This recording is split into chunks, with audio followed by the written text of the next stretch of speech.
আমি 1 বছর আগেও করছিলাম ইনশাআল্লাহ আপনাদের দোয়ায়ে। এই বছর সর্বপ্রথম ফার্স্ট আমি দেখাইছি এই ব্যবসাটা।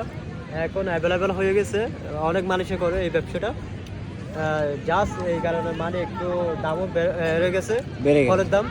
এগুলো সংগ্রহ করেন আপনারা কিভাবে? আমরা ওইটা কুরিয়ার সার্ভিসের মাধ্যমে এনে বিক্রি করি এখানে মানে পাইকারি। হ্যাঁ, কিরকম কেমন লাভ হয় মানে আমি নিরপেক্ষভাবে জানতে হ্যাঁ, চাচ্ছি। এখানে লাভ হয় আপনার একটাতে 5 টাকা, আপনারা 6 টাকা আয় ধরে কিনেন তাই না? হ্যাঁ, 5 টাকা 6 টাকা একটাতে লাভ হয়, লাভ থাকে। এতটুকু আমাদের আনাপ। এর সাথে বেশি লাভ করা লাগে না।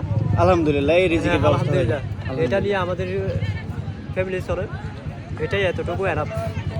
এর সাথে বেশি টাকা লাগবে না আমার। ঠিক আছে ভাই, আমি মানুষের কাছে পরিচিত হতে যাচ্ছেন, পরিচিত হয়ে যাবেন। আমরা ইনশাআল্লাহ। কিষান টিভিতে দেখাচ্ছি। হ্যাঁ, আমার নাম দিদার। দিদার ভাই দীর্ঘদিন। আমার বাড়ি রামু, রামু, কক্সবাজার রামু। রামু কক্সবাজার। ঠিক আছে।